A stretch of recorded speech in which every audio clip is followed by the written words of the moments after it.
श्री स्वामी समर्थ. कशा आहात? मस्त आहात ना? मस्तच राहा. आजचा दिवस तुमचा चांगला जा ही स्वामीचरणी प्रार्थना करणारे.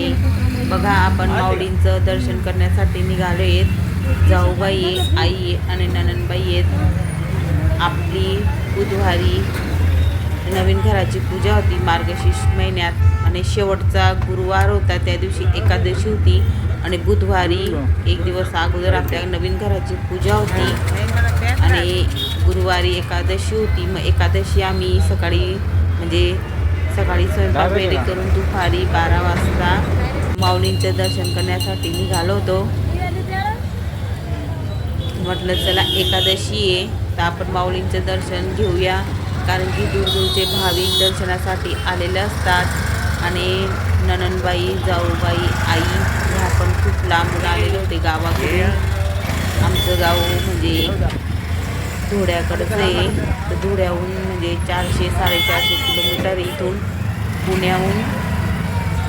तर म्हटलं चला एवढ्या दुरून तुम्ही आले, खूप दिवसातून आलेले होते, म्हटलं माऊलींचं दर्शन आपण करूया. तर आम्ही आलो होतो. खूप छान पद्धतीने दर्शन वगैरे पण झालं आमचं. खूप भाविक माऊलीचं दर्शन करण्यासाठी आलेले होते. खूप गर्दी होती. इथं चंदनाचा टिळा लावला, कारण की माऊलींचं दर्शन करायला जाताना चंदनाचा टिळा लावून जायचं असतं. नाही तर काही भाविक काय करता, माऊलींचं दर्शन घेऊन येता मग टिळा लावत असतात चंदनाचा. तसं न करता अगोदर चंदनाचा टिळा लावून मग जायचं असतं. खूप छान पद्धतीने म्हणजे दर्शन झालं होतं. म्हणजे आम्ही दुरूनच गाभाऱ्यातून दर्शन घेतलं होतं आणि म्हणजे लाईनमध्ये उभं नव्हतं राहिलो, कारण की मग खूप 2-3 तास लागले असते आम्हाला, कारण की खूप मोठ्या प्रचंड प्रमाणात गर्दी होती आणि गुरुवार पण होता. घरी जाऊन उद्यापन पण करायचं होतं, पाठ पण मांडायचा होता, सुवासिनीला पण बोलवायचं होतं. तर संध्याकाळी म्हणजे आम्ही 2-3 वाजता घरी पोचलो. 3-3:30 झाले असतील. मग पाठ मांडला, मग सुवासिनींना बोलवलं, स्वयंपाक केला आणि जाऊबाई ननंदबाईंना पण जायचं होतं रात्रीच्या बसने, तर ते पण रात्री जेवण वगैरे करून निघाले.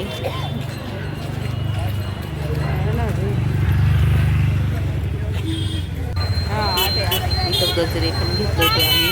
छान म्हटलं चला गुरुवार पण मार्गशीर्षात छान असे गजरे केसांना लावलं की एक वेगळा लूक आपल्या केसांना येत असतो. आज गुरुवार आहे, छान पण वाटतं मस्त असं गजरा वगैरे लावलेला असलं की केसांना. बघा इथं छान असं देवांचं सामान सगळं मिळत असतो. तुम्ही कोणतीही मूर्ती घेऊ शकता. माऊलींची घ्या, गणपतीची, लक्ष्मी पूजन, प्रत्येक दिवे पण असतात. आम्ही दर्शन घेऊन आलो, मग बघितलं होतं पण एवढं शूट काही करता आलं नाही. जेवढं शूट करता आलं तेवढं बघितलं, कारण की आमचं म्हणजे एवढी मोठ्या प्रचंडात म्हणजे मोठ्या प्रमाणात गर्दी होती. आमची ताटातून पण झाली होती. 2 जण इकडं तर 2 जण तिकडं झाले होते प्रसाद घेताना.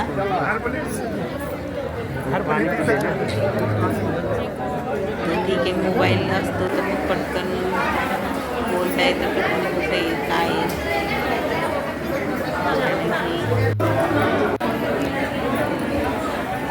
इथूनच माऊलींचं दर्शन आम्ही गाभाऱ्यातून घेत होतो आणि इथं थोडा वेळ बसलो. छान इथं भजन वगैरे चालू होते. इथं एवढी गर्दी तर होती, 2-3 तास लागले आम्हाला माऊलींचं दर्शन करण्यासाठी. तेवढा वेळ पण नव्हता. जाऊन स्वयंपाक उद्यापन करायचं होतं, पाठ मारायचं होता. इथूनच माऊलींचं दर्शन घेतलं.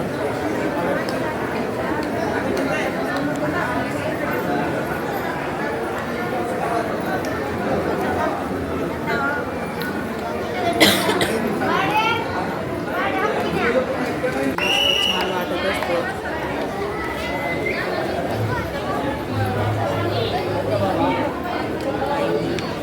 माणसं असतात, बाया असतात, त्या खूप छान पद्धतीने भजन अभंग म्हणत असतात.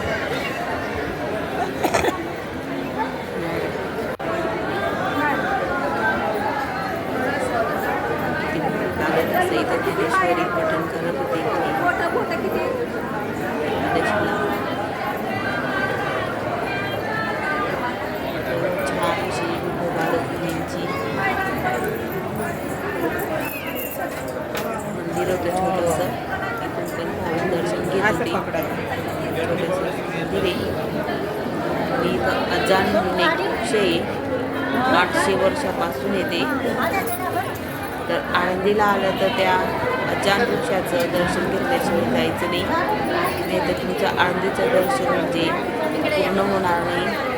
अजान वृक्षाचं दर्शन घेतलं तर तुमचं आळंदीचं दर्शन पूर्ण होणार आहे.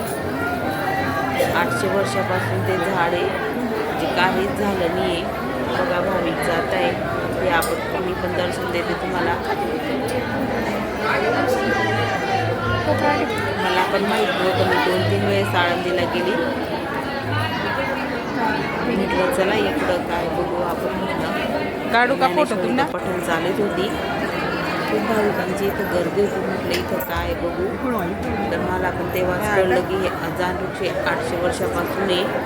संजीवनी नाव पण म्हणजे संजीवनी सारखेच आहे. बघा इथं ज्ञानेश्वरी पठण चालू होती माणसांची. झाडाखाली बसून ज्ञानेश्वरी पठण करत होते. बघा हात लावत होते की अजान वृक्ष 800 वर्षापासून.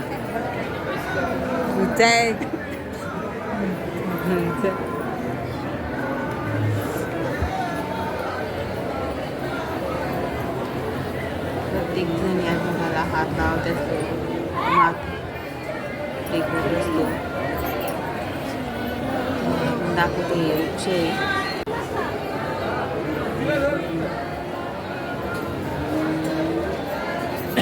इथं एक वृक्ष आहे अजान म्हणून, 800 वर्षापासून येते. अजान वृक्ष म्हणजे संजीवनी सारखंच आहे, अजूनपर्यंत ते जिवंत आहे. 800 वर्षापासून आळंदीला आलं तर ह्या वृक्षाचं दर्शन घ्यायचं. ह्या वृक्षाचं दर्शन घेणार तरच तुमचं माऊलीचं दर्शन संपूर्ण होईल, नाही तर अपूर्णच राहील. अजान असं वृक्ष हे.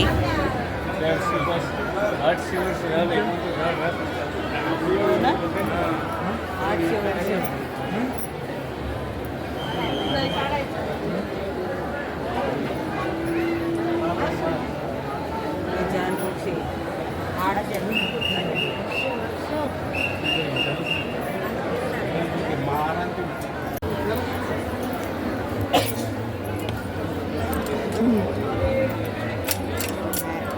घरी घेऊन जायचं मुलं आजारी. इथं माऊलींची मूर्ती होती, विठोबा रुक्मिणीची छान अशी मूर्ती होती. तिथून आम्ही तुळशीचे पानं घेतले. आपल्या घरात जसं आपण फुल नेतो किती महत्व, त्याचप्रमाणे म्हटलं चला पवित्र जागे आले तर तुळशीचे पानं आम्ही घेतले. काय करायचं घरात? प्यायचं पाणी चहामध्ये टाकायचं, असं तर आपण खायचं. आता पवित्र ठिकाणी आलेलो असतो आपण.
तुझी वाट रात्रली घेत